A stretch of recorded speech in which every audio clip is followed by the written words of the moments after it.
수요일에 그리스도의 인격에 대해서 살펴본 바 있습니다. 예수 그리스도는, 예수라고 하는 그 말씀은 우리가 이미 공부했듯이 자기 백성을 저희 죄에서 구원하신다, 그런 의미가 있는 거예요. 그러니까 구원하시는 하나님이라고 하는 의미가 예수라고 하는 단어의 의미라고 하면, 그리스도는 직분이다, 그렇게 말씀드렸죠. 다시 말해서 메시아다, 그렇게 말씀드리면서 예수 그리스도는 참 하나님이심과 동시에 참 인간이시다, 중보자시다, 그것을 강조해 드렸습니다. 그러니까 지난 시간에는 예수님의 본성, 인격에 대해서 말씀드렸다면, 오늘은 그리스도론 두 번째 시간으로 예수님이 어떤 일을 하셨는지에 대해서 살펴보려고 합니다. 간추리면 예수님은 우리가 잘 아시는 대로 삼중직, 그러니까 예언자, 제사장, 왕의 직무를 감당하셨고, 또 예수님의 생애는 두 모습이죠. 완전히 낮아지심, 완전히 높아지심. 한자로 말하면 비하, 승귀, 그렇게 표현할 수 있는 내용을 오늘 생각해 보려고 합니다. 여러분들이 가지신 교재에 보시면 첫 번째, 그리스도의 삼중직이다, 그렇게 표현하면서 예수님도 직분이 있으셨을까요? 라고 하는 질문으로 시작됩니다. 목사와 장로님과 같은 그 직분을 가지고 공적 역할을 교회에서 감당하시듯이 예수님도 직분을 가지고 그리스도로서, 기름 부음을 받은 자로서, 메시아로서 역할을 감당하셨다라고 하는 것이죠. 그리스도가 기름 부음 받은 자다라고 할 때, 구약에서 보면 기름 부음을 누가 받느냐? 이 세 직분이 받죠. 첫째는 예언자, 두 번째는 제사장, 세 번째는 왕이라고 하는 것을 우리는 이미 잘 알고 있습니다. 이들은 직분을 행하기 전에 먼저 기름 부음을 받는 거예요. 여기에 따라서 오늘날도 항존직 직분에게 기름 부음을 받게 하는, 그리고는 그 사역을 감당하게 하는 것을 우리는 볼 수 있습니다. 구약의 예언자, 제사장, 왕의 직분이 그들의 영역의 한계 안에서 감당하는 직분이었다면, 그러니까 왕이면 왕, 그 다음 제사장이면 제사장, 예언자면 예언자인데, 예수님은 어떻다는 거예요? 이 세 가지 직분을 동시에 완수하셨다. 그래서 오늘 제목처럼 그리스도의 삼중직이라 그렇게 부르고 있는 것입니다. 그래서 오늘 우리는 이 삼중직에 대한 균형 있는 이해를 함으로써 이 기독교 또는 예수 그리스도에 대한 이해를 분명히 할 필요가 있다는 거죠. 그래서 어떤 교회, 어떤 목사, 어떤 사람이 예수님에 대해서 강조할 때 예수님은 먼저 예언자다, 선지자다, 그런 것만 강조해서 예수님은 그냥 좋은 교사야, 예언자야, 그것만 강조해서도 안 되고, 또 어떤 사람들은 예수님을 그저 제사장, 우리의 죄를 제거하는 속죄 사역만을 강조해서도 안 되고, 예수님을 왕, 교회와 세상을 통치하시는 분, 왕직만 강조해서도 안 되고, 이것은 구별되지만 예수님에게 있어서는 나누어질 수 없는 세 가지 직분. 그래서 예수님은 이 세 가지를 한 곳에 치우침 없이 전체적으로 균형 있게 감당하시는 분이시다, 그렇게 이해하시면 좋겠습니다. 좀 더 구체적으로 볼까요? 첫 번째, 예수님은 어떻게 예언자 직분을 수행하셨나요? 예수님은 구약의 예언자들처럼 하나님의 말씀을 맡아서 전하는 사람을 예언자라 그러는데 예수님이 가르치셨죠. 그래서 예수님이 가르치시는 사역이 굉장히 중요해요. 그래서 목회자는 특별히 가르치는 사역을 잘 해야 된다 그 말이죠. 잘 가르쳐야 돼요. 쉽게 가르쳐야 돼요. 그리고 알아먹도록 가르쳐야 돼요. 제가 전에도 강조했습니다만 가르치는 방법의 최고의 방법은 뭐다? 가르치는 거지. 가르치려고 준비하다가 보면 제일로 많이 배우고 또 그것이 잘 가르쳐지게 되는 것을 우리가 보게 됩니다. 하나님의 뜻을 부분적으로 알고 간접적으로 전달하던 구약의 예언자들과는 다르게 예수님은 성경에 보면 말씀이 육신이 되었다. 예수님 자체가 말씀이다. 예수님의 움직임, 예수님이 하신 모든 말씀이 성경에 그대로 우리에게 전달되니, 그래서 우리가 이제 어떤 것을 가르칠 때 책을 쓴 사람보다 더 잘 가르치는 강사도 가끔씩 있죠. 그런데 그 사람은 뻥이 좀 들어갈 수 있어요. 그죠? 그러니까 가장 잘 가르친 사람은 누구예요? 그래서 있잖아요. 원저자 직강이라는 말 들어보셨죠? 예.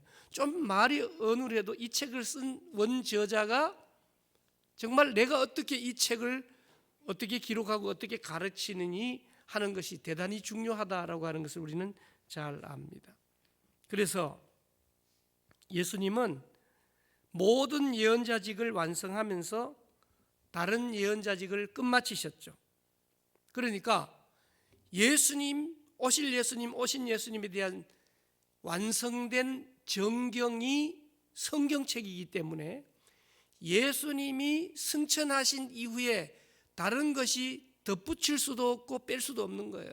가끔씩 어떤 강사들이나 어떤 목회자들이 너무 유명해지다 보니까 성경 말씀에 보태려고 하고 빼려고 하고, 이렇게 하면 성경은 뭐라고 얘기합니까?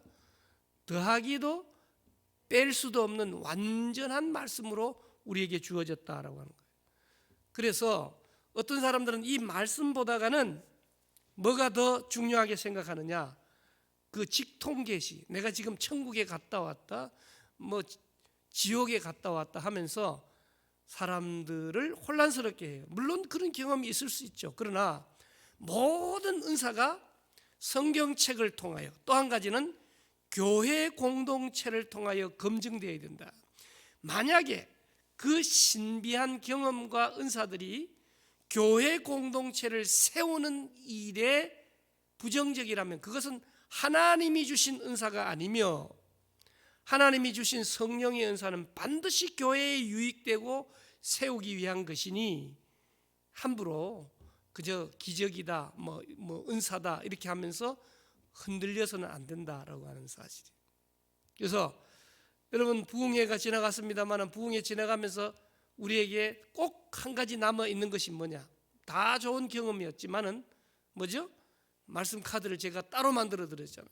그 말씀을 읽으시면서 하나님의 말씀은 살았으니 그 은혜를 계속 이어가는 것이 대단히 중요하다, 그렇게 말씀드릴 수가 있습니다.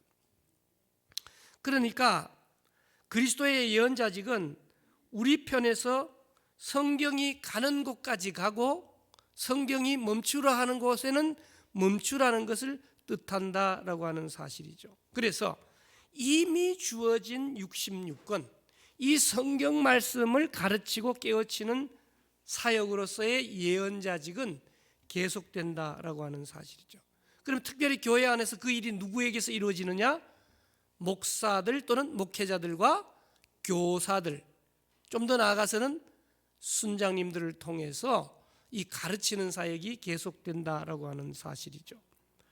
그래서 그리스도가 성령을 주신 것은 이미 기록된 이 말씀이 우리의 생각, 우리의 정신이 새롭게 되어 마음에 감화를 주어서 그 말씀이 깨달아지게 되고 받아들여지게 되고 은혜를 받게 만들어 주신다라고 하는 것이죠. 그래서 기독교 교육은 항상 말씀드린 대로 기도하고 시작하고 기도하고 마무리하고 기도하고 그 과정이 진행됨으로 말미암아 유명한 목사가 잘 가르쳐서 알아듣게 말해서가 아닌 성령이 우리의 뭐가 돼요? 교사가 된다. 그 사실을 분명히 기억할 수 있기를 주님의 이름으로 부탁을 드립니다. 두 번째, 예수 그리스도는 제사장의 직무를 어떻게 수행하시나요? 구약의 제사장은 두 가지 일을 합니다. 첫째는 백성들의 죄를 위해서 희생 제물을 드리는 일을 하고, 두 번째는 백성들을 위하여 기도하고 축복하는 일을 했던 것입니다. 예수님도 제사장들처럼 하나님과 우리 사이의 중보자가 되셔서 하나님께로 가는 길을 열어주셨습니다. 제사장은 하나님께 제사를 드리는 자로서 제사장 자신이 제물이 될 수 없어요. 왜요? 제사장도 죄가 있기 때문이시죠. 그러나 예수님은 하나님께 우리의 죄를 대신하여 예수님 자신이 뭐가 되셨습니까? 제물이 되셨다라고 하는 것입니다. 죄가 없으신 분으로 죄 있는 우리의 죄를 대속해서 하나님께로 나아가시는 길을 열어주셨다라고 하는 사실이죠. 그러므로 예수님의 십자가는 계속해서 제물이 필요했던 구약의 제사에 뛰어넘어서 단 한 번의 희생으로 영원한 제사를 완성시키셨다라고 하는 사실이죠. 그래서 원수된 것을 하나님과 원수된 것을 허무시고 하나님과 사람 사이의 화해를 이루셨다. 로마서 5장 10절에 말씀하시는 거죠. 그래서 이 구약에 나오는 제사장의 첫 번째 백성들의 죄를 위하여 희생 제물을 드리는 일을 자기 자신을 제물로 드려버렸고요.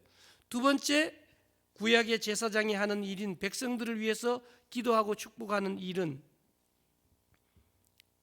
예수님께서 유일한 중보자로서 끊임없이 하나님 아버지께 기도 드리신다라고 하는 사실을 우리에게 말씀하고 있는 거죠. 그래서 지금도 예수님 어디 계세요? 삼위일체 하나님이시죠. 하나님, 성부 하나님 우편에 앉으셔서 우리를 위하여 어떻게 한다고요? 중보 기도하신다. 끊임없이 간구하신다라고 하는 말씀이죠. 세 번째, 예수 그리스도는 그러면 왕의 직무를 어떻게 감당하셨을까요? 예수님 또한 교회와 세상을 다스리는 것이죠. 예수님은 하나님 나라를 선포하셨고 그의 메시지의 핵심은 뭐예요? 하나님 나라, 하나님 나라, 하나님 나라예요. 여러분, 세상의 왕은 통치의 한계가 있죠. 흥망성쇠를 경험하는 거예요. 김씨 일가가 아무리 세습을 한다 할지라도 김일성이가 죽고 그 다음에 김정일이가 죽고 그 다음에 김정은이가 죽을 수밖에 없는 것이죠. 그런데 하나님의 나라는 영원하죠.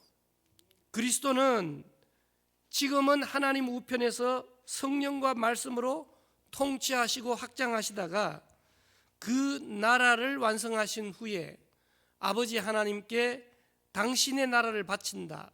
고린도전서 15장 24절에 말씀하고 있는 것이죠. 예수님의 왕의 직분은 세상의 왕, 세상의 대통령과 다르다 그 말. 세상의 왕은 취하면서 통치해요. 대통령이 아니라 왕은 자기 마음대로 생사여탈권이 왕에게 있던 그런 시절을 우리가 역사를 통해서도 볼 수 있는 것입니다. 그러니까 왕이니까 남의 포도원도 제 이름으로 하고 뭐 뺏을 수도 있고 죽일 수도 있고 그러잖아요. 그러니까 세상의 왕은 취하면서 다스린다라고 하면 오늘 여러분들 교재에 보면 예수님은 왕의 직분을 어떻게 하느냐? 주시면서 다스리신다. 할렐루야. 그래서 우리 예수 그리스도의 왕 직분은 세상의 왕과 다르다라고 하는 것이죠. 예수님은 우리에게 뭘 주십니까? 의와 생명을 주시면서 다스리시고, 그리고 하나님 우편으로 올라가셔서 우리에게 뭘 주셨습니까? 성령을 선물로 주셨다라고 하는 것입니다. 그래서 성령을 주시면서 우리의 주님이 되셔서 이 교회와 세상을 통치하는 거예요. 교회가 세상 속에 있죠. 그래서 이제 코로나가 거의 끝나갑니다만은 코로나 시국을 통하여 교회고 뭐고 나라가 통치하는 대로 꼼짝하지 못한다라고 하는 것을 경험을 했던 것입니다. 그러나 그 통치 속에 들어갔지만 또 한편으로는 하나님의 예수 그리스도의 통치 속에 포함되어 있다라고 하는 사실은 기억해야 됩니다. 이스라엘은 열강의 침략 속에서 자신들의 나라를 회복시킬 메시아 왕을 기다렸죠. 그런데 예수님 오셔서 선포하시는 내용 보니까 세상 지도자들 왕들과는 달랐죠. 그래서 세상적인 걸 기대한 거예요. 그래서 제자들이 막 높은 자리에 오르려고 했던 것도 우리가 잘 압니다. 그런데 예수 그리스도께서 이루시는 하나님의 나라는 먹고 마시는 이 땅의 쾌락 부귀영화에 있지 않고 로마서 14장 17절에 보니까 성령 안에 있다, 그렇게 말씀하고 있는 것이죠. 그러므로 우리는 하나님 나라를 이룬다고 했을 때 그것이 물질적인 풍요로움, 성공 이런 것이 아닌 성령 안에서 그리스도의 통치를 받는 곳이다, 하나님 나라. 기억하시기를 바랍니다. 그러면 이제 넘기셔서 나에게 주는 의미 한번 생각을 해보도록 합시다. 우리도 그리스도인이 된 순간에 예수님처럼 예언자로서, 제사장으로서, 왕으로서 이 땅에서 살아나가야 하고 살아나가는 것이에요. 그러니까 크리스찬들은 한마디로 말하면 기름 부음 받은 자로 구원 얻은 백성으로 이 땅에서 어떻게 살아나가야 될 것인가 라고 하는 사실이죠. 첫째는 믿음으로 왕이요 제사장이요 예언자신 그리스도와 연합되었다라고 하는 거예요. 그러니까 예수님을 영접하고 믿음을 고백함으로 그리스도와 연합되었다라고 하는 사실을 우리는 기억해야 됩니다. 그러므로 우리는 어떻게 살아야 되느냐?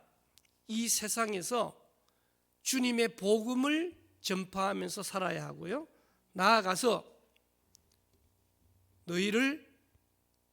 너희 자신을 하나님이 기뻐하시는 산 제물로 드려라. 예수님이 그러했듯이 하나님께서 우리에게 원하시는 것은 우리가 열심히 벌어서 하는 헌금만이 아닌 우리 자신, 우리 전체를 원하신다라고 하는 것이죠. 호흡할 때 호흡이 있는 자마다 여호와를 찬양하고 항상 기뻐하고 쉬지 말고 기도하고 범사에 감사하고 모든 삶. 그래서 강사님이 말씀하신 대로 성령님 하면서 물어보고 또 하나님의 말씀을 기다리고 또 결단하고 그러한 삶을 우리가 살아나가게 된다라고 하는 것을 기억하시길 바랍니다. 이렇게 예수 그리스도의 삼중직에 대해서 말씀을 드렸어요. 첫째는 예언자, 두 번째는 제사장 직분, 세 번째는 왕의 직분에 대해서 말씀을 드렸고, 두 번째 우리에게 가르쳐 주신 것은 그러면 예수님이 하시는 일을 지금 우리가 보기 때문에 예수님이 어떻게 낮아지셨고 어떻게 높아지셨느냐라고 하는 두 번째 대지를 생각해 봅시다. 예수 그리스도의 생애를 통해서 그분을 우리가 알 수 있는 거예요. 예수님이 누구냐? 예수님은 누구신가? 우는 자의 위로와 막 그렇게 찬송을 하고 있는데 예수님은 누구신가? 하나님, 그는 근본 하나님과 동등된 본체이시나, 그 다음 어떻게 되셨어요? 가장 낮은 인간의 몸을 입고 이 땅에 오셨다. 내려오셨다는 거죠. 마지막엔 어디까지 가셨어요? 우리의 죄를 대속하기 위하여 십자가에 죽기까지, 거기가 가장 낮다고 보는 거예요. 죽기까지 복종하셨다. 순종을 넘어서서 복종하셨다. 어디까지 높아지셨어요? 부활하셔서 승천하셨다. 그럼 어디까지 가야 되는 거예요? 다시 오신다. 재림. 예수님의 처음 오심을 한자로 말하면 초림이라 얘기하죠. 림. 처음 오셨다. 처음 오실 때는 몇몇 사람만 알고 보시듯이, 예를 들어서 한밤중에 양치는 목자 등등만 볼 수 있도록 오셨지만, 재림, 다시 심판주로 오시는 예수님은 어떻게 해요? 세상 모든 사람들이 다 볼 수 있도록 오신다. 예를 들면 우리나라는 지금 수요 예배다. 그러면 저 반대편에 있는 나라는 어떻게 해요? 우리가 밤이라면 거기는 낮이다. 그래서 성경에 나오는 대로 보면 어떤 사람은 밭에서 밭을 갈다가, 어떤 사람은 잠을 자다가, 그 말은 둥근 지구를 생각하면서 동시에 임하게 되시는 하나님 예수 그리스도를 우리가 생각해 볼 수가 있겠습니다. 그러면 역사 속에서 예수님 어떤 활동 사역을 하셨습니까? 두 가지로 기독론적인 용어로 말하면 그리스도의 낮아지신 상태를 비하, 자기 비하, 그런 말 쓰죠. 예? 자기를 너무 진짜 비하시키는 경우 있잖아요. 예? 어떤 사람은 나는 못나니 그렇게 하잖아요. 그죠? 예? 그러니까 보통 보시면 평범한데도 자기를 비하하는 경우가 있잖아요. 그 비하의 의미, 낮게 표현하는 것이죠. 그 다음 또 하나는 높아지심의 상태, 승귀라고 표현을 하죠. 그럼 먼저 그리스도의 낮아지심을 한번 생각해 봅시다. 그리스도의 낮아지심, 비하라고 하는 것이 하나님의 아들 영원한 성자가 하나님이신데 뭐요? 자신을 낮추셔서 먼저 사람이 되셨다. 여러분, 눈높이를 맞추신다는 말씀도 있습니다만은, 하나님이, 창조주 하나님이, 전능자 하나님이 인간이 되신다라고 하는 거. 여러분, 넓은 집에 살다가 가장 좁은 집이 어디예요? 예? 안 가보셨어요? 교도소예요, 교도소. 원룸이죠? 안 가보셨나? 또 가본 것처럼 얘기하려면 또 오해를 하실라. 원룸이죠. 그러니까 그 안에 모든 것이 다 있다고 생각해봐요. 폐쇄 공포증이 있는 사람들은 미쳐버릴 거예요. 그래서 정말 정치인들 중에도 감옥에 갇혀서 오래 계신 분들, DJ 같은 분들, 또 외국의 남아공의 그런 분들, 그 작은 틈 사이로 햇빛을 바라보기도 하고 또 바깥에 풀이 자라는 것을 바라보기도 하는 그런 거죠. 그러니까 완전히 다 막혔다 하면 너무너무 답답하지 않겠어요? 그 좁은 공간에서 갇혀 있는 게 감옥이죠. 그런데 그 감옥을 경험하기 전에 큰 넓은 평수에 살다가 너무너무 좁은데 우리가 이사가서 살면 그것이 바로 뭐라 그럽니까? 지옥이라고 표현하잖아요. 근데 너무너무 좁은 데 살다가 조금만 넓어져 보면 그것이 뭐라 그럽니까? 감사하면서 천국이라고 표현할 때도 있는 것이죠. 그러니까 예수 그리스도께서 하나님이신데 인간의 몸을 입고 이 땅에 오셨다는 그 자체가 정말 낮아지심이죠. 그것도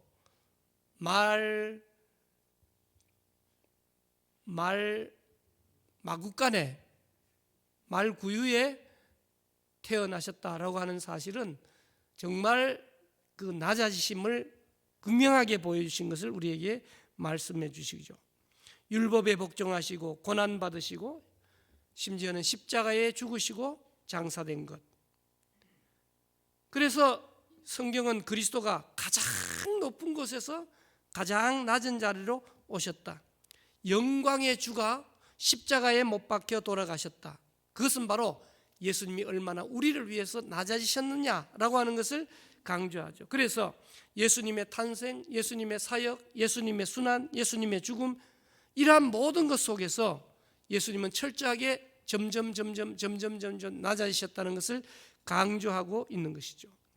태어날 때도 말구육간에, 또 가난한 목수의 아들로 죄인이 아니시지만 죄인처럼 세례를 받으시고 모든 사람들이 당하는 시험을 당하시고 율법을 수여하신 분이지만 율법에 복종하시고 죄를 짓는 것을 제외하고는 모든 부분에서 우리 인간과 똑같은 것을 걸으시고 경험하셨다라고 하는 것입니다. 무엇보다도 십자가에서 그리스도는 우리의 죄를 대속하셔야 되기 때문에 하나님 아버지로부터 뭘 받으셨습니까? 버리심을 당하셨다라고 하는 사실이에요. 죄의 형벌을 지고 십자가에 돌아가셨다라고 하는 것입니다. 십자가의 형벌에서 그야말로 지옥의 고통을 경험하신 것이죠. 그래서 이 낮아지심의 전제는 항상 높음이라고 하는 것입니다. 우리가 사순절을 지나가요, 고난주간을 지나가요, 우리는 뭘 알고 이 지금 사순절을 지나가고 있습니까? 부활을 알고 지나가는 거예요. 그렇기 때문에 우리 앞에 닥쳐진 이 고난 앞에 조금도 쫄리지가 않고 견뎌낼 수가 있다고 하는 겁니다. 이 부활에 대한 소망이 있기 때문에, 이 땅에서 우리의 가족들, 부모님들 하나님 나라에 가셨을 때도 그 부활에 대한 소망을 가지고 장례식을 치르기도 하고 그렇게 되는 것을 우리가 보게 되는 것입니다.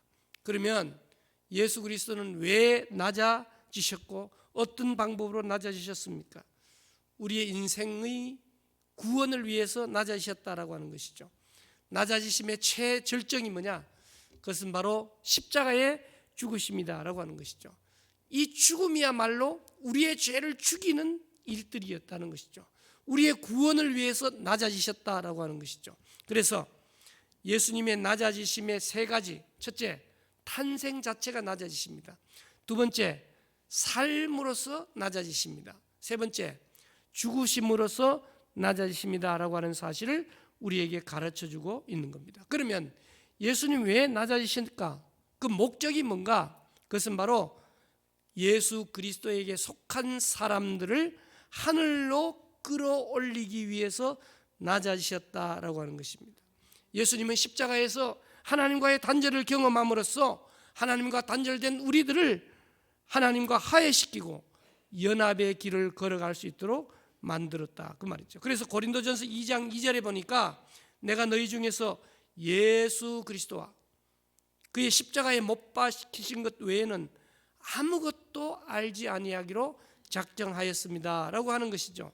그러므로 그리스도의 십자가는 복음이요 신앙의 핵심이다. 십자가 능력이 있네. 십자가가 왜 능력이 있느냐? 예수 그리스도의 십자가, 그것에서 우리의 죄를 속해 주시고 의인이라 칭해 주시고 구원해 주시고 하나님의 자녀가 되는 놀라운 역사를 경험했다는 거죠. 자, 이렇게 낮아지신 예수 그리스도가 어떻게 높아지신 상태로 되셨을까? 그러니까 만약에 여러분 예수님이 하나님으로서 낮아지셔서 십자가에 달려 죽으셨어요. 그리고 예수님이 그냥 죽어버렸어요. 그럼 계속 죽어 있어. 그러면 그 예수님을 믿을 필요가 있을까요, 없을까요? 계속 죽어 계신데 뭘 믿기는. 그것으로 끝난 것이 아니죠. 그러니까 다른 말로 표현하면 사망이, 우리의 최고의 적인 사망이 예수 그리스도를 가두지 못했다라고 하는 사실입니다. 죽은 자들 가운데서 부활하셨다라고 하는 겁니다. 하늘에 오르셨다라고 하는 겁니다. 하나님 우편에 앉으셨다라고 하는 것입니다. 하나님과 함께 통치하신다라고 하는 사실이죠. 삼위일체 하나님께서 성령님을 보내셔서 교회의 머리가 되게 하시고 교회를 통해서 충만하게 하신 놀라운 은혜를 우리에게 가르쳐주고 있었다는 것이죠. 하나님은 십자가에서 낮아지셨던 그리스도를 지극히 높여 모든 이름 위에 뛰어난 이름을 주셨다라고 하는 사실이죠. 그러니까 예수 그리스도는 낮아지심의 길에 있을 때도 높아지심을 소망하셨고 하나님이 함께해 주셨다라고 하는 사실이죠. 그래서 높아짐의 세 단계, 아까 낮아짐의 세 단계는 뭐였죠?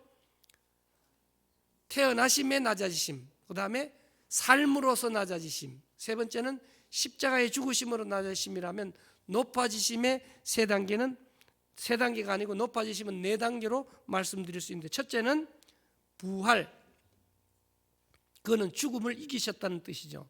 두 번째 단계는 승천, 우리 주님이 뭐라 그래요? 갈릴리 사람들아 너희가 어찌하여 나를 쳐다보느냐, 내가 간 그대로 다시 온다, 구름 타고 다시 온다고 말씀하셨죠. 승천하셨죠. 그 다음 세 번째 단계는 뭐예요? 하나님 보좌 우편에 좌정하시죠. 그래서 보통 하나님 우편에서 뭐라고 하십니까? 우리를 위해 기도해 주신다, 그렇게 말씀하시죠. 우리를 떠나가셔서 승천하셔서 하나님 우편에 앉으심으로 삼위일체 하나님 중에 성령 하나님께서 우리와 함께 계신다. 자, 부활하신 예수님이 부활체가 되셔서, 예를 들면 우리 교회에 와 계시면 성수동 교회는 가실 수 있나 없나요? 아니, 부활하신 예수님 자체로서 그게 안 됩니다. 그렇죠? 하나님 우편에 좌정하시고 성령을 보내주신 거예요. 그러면 성령님은 성경에 보면 뭐라 그러냐면 두세 사람이 모인 곳에도, 내 이름으로 모인 곳에 내가 너희와 함께 하겠다. 그러면 정말 무소부재하신 하나님을 경험하게 되는데, 오늘 예배드리는 수많은 대한민국의 수요기도회 위에 또 두세 사람이 모인 곳곳마다 하나님께서 성령님으로 함께 하시는 줄로 믿습니다. 그리고 네 번째, 그러니까 다시 부활, 승천, 좌정, 재림이시죠. 여러분, 그리스도가 처음 오셨을 때는 구원자로 오셨어요. 구원자로 구원하시기 위해서 오셨죠. 새로 오실 때는요, 그러니까 심판주로 오신다. 이 무서운 얘기입니다. 그러니까 심판주로 오시기 때문에 다시 오실 재림하실 예수 그리스도를 기대하면서 우리는 뭐예요? 칭찬받을 것을 준비해야 되죠. 주님 다시 오셔서 이렇게 말씀하시죠. 착하고 충성된 종아. 또 반대로 뭐요? 악하고 게으른 종아. 저 어둠에 쫓겨나서 슬피 울며 이를 갈미 있으리라. 그건 지옥을 얘기하는 것이죠. 착하고 충성된 종은 반드시 뭐예요? 보상이 있고 축복이 있겠죠. 내가 작은 일에 충성하였으니 다 맡기겠다, 그런 말씀도 있고, 배나 다하는 것을 맡기겠다는 그런 말씀도 있는 것을 우리가 보게 됩니다. 그러니까 재림하셔서 하시는 심판은 뭐예요? 의인과 악인을 분리해라. 가라지와 알곡을 분리하는 거예요. 알곡과 죽정이를 분리하는 거예요. 신자와 불신자를 분리하는 거예요. 영생과 영벌을 분리하는 것이죠. 그러니까 그리스도의 높아지심은 우리와 멀리 떨어져 있는 초월적 존재가 되시기 위함이 아니고, 그러니까 예수님이 승천하셨다, 그러면 예수님 가셨다, 그것이 아니고, 그 목적이 아니고, 예수님이 내가 가야 너희를 위하여 뭘 보내준다고?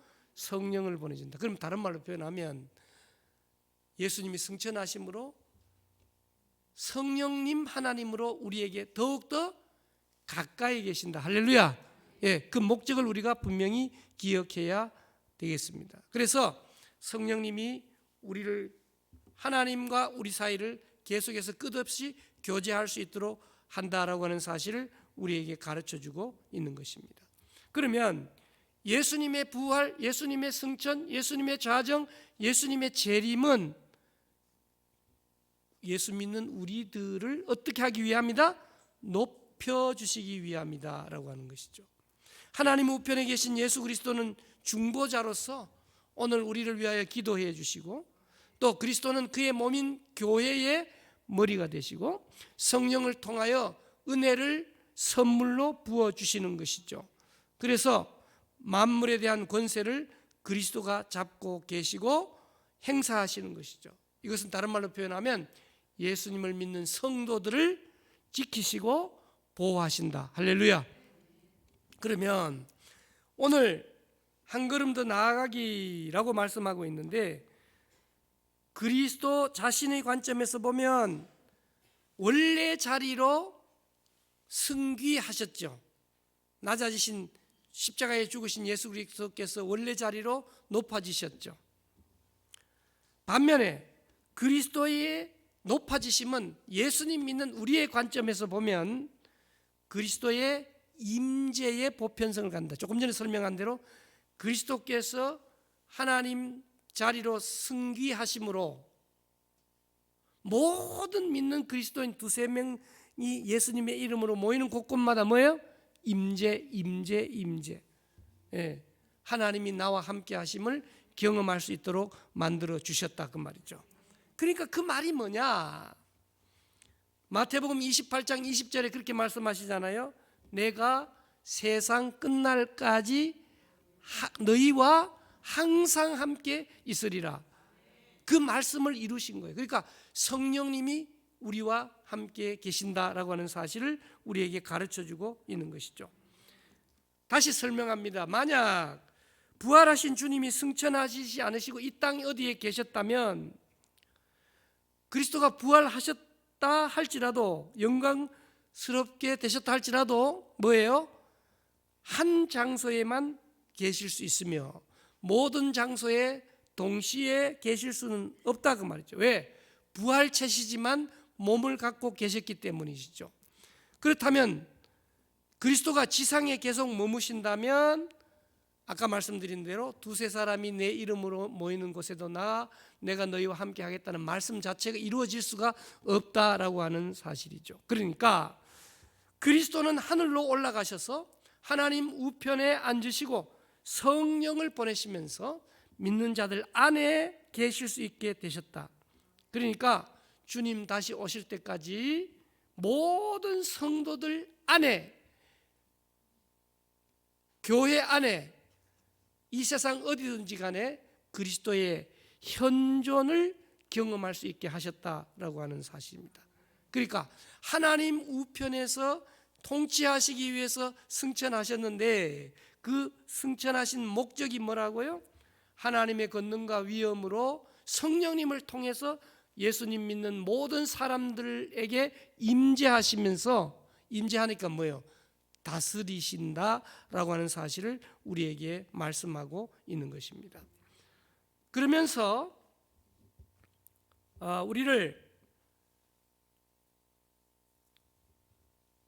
우리의 인생의 지향점을 어디까지 끌어올리느냐 하면 하늘로 끌어올리신다라고 하는 것이죠. 그러니까 그리스도의 육체의 부재가 우리들을 하나님 우편에 앉아 계신 예수 그리스도, 그분을 사모하면서 올라가 계속 하늘로 올라가기 위한 사모함. 그래서 우리가 예수님을 점점 신실하게 믿으면 죄를 회개하고 구원을 얻고 그 다음부터는 어떻게 되는 겁니까? 성화를 강조한 교단이 성결교단. 그래서 마지막에 우리가 마지막 주님을 만날 때 되면 어떤 몸이 되느냐 하면 영화스러운 몸으로 된다라고 하는 사실이죠. 그래서 오늘 우리에게는 소망이 있어야 되는데 어떤 소망이 있어야 되느냐? 산 소망. 썩지 아니하고 쇠하지 않는 하늘나라를 유업으로 받는 믿는 자들에게 주시는 그 소망. 그래서 우리는 오늘도 하나님 나라의 소망을 기대하면서 때로는 헌금도 하고 때로는 헌신도 하고 때로는 주님 앞에 사명을 감당하고 있다라고 하는 사실을 기억해야 됩니다. 여러분 기억하십시오.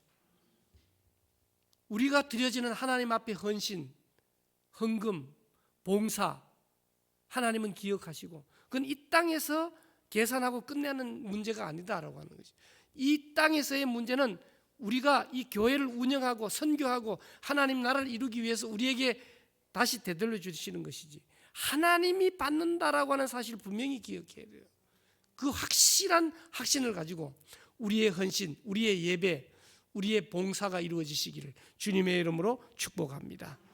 다시 한번 정리합니다. 오늘 그리스도의 사역은 특별히 그리스도의 삼중직을 말씀하고 있는 거예요. 첫째는 예언자의 직무, 두 번째는 제사장의 직무, 세 번째는 왕의 직무. 그것을 동시에 감당하시기 때문에 그리스도의 삼중직이라 얘기했어요. 오늘 그리스도인들도 예수님을 믿는 순간에 예수 그리스도의 삼중직을 우리의 삶 속에서 행해야 된다라고 하는 것이죠. 예수님 자신이 산 제물이 된 것처럼 우리들도 뭐라 합니까? 너희 몸을 산 제물로 하나님께 드리라, 그렇게 말씀하고 있죠. 그 다음 그리스도의 생애를 보면 사역을 이해할 수 있죠.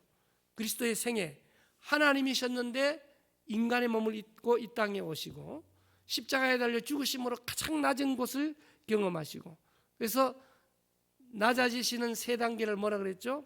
이 땅에 태어나심, 이 땅에 살아가심, 그 다음에 죽으심이라고 말씀을 했습니다. 그러면 높아지심이라고 하는 말씀은 조금 전에 뭐라고 말씀했습니까?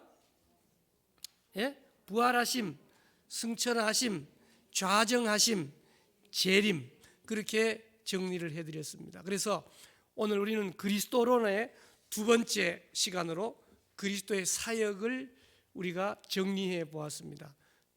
그것마저도 좀 어려운 것 같고, 또 여러분들이 어렵게 느껴진다면 가르치는 사람이 부족해서 그러니 다시 한번 집에 가셔서 정리된 말씀을 다시 한번 숙독하시고 예수님의 그리스도의 사역으로 은혜 받는 우리 모두 되시기를 주님의 이름으로 축복합니다.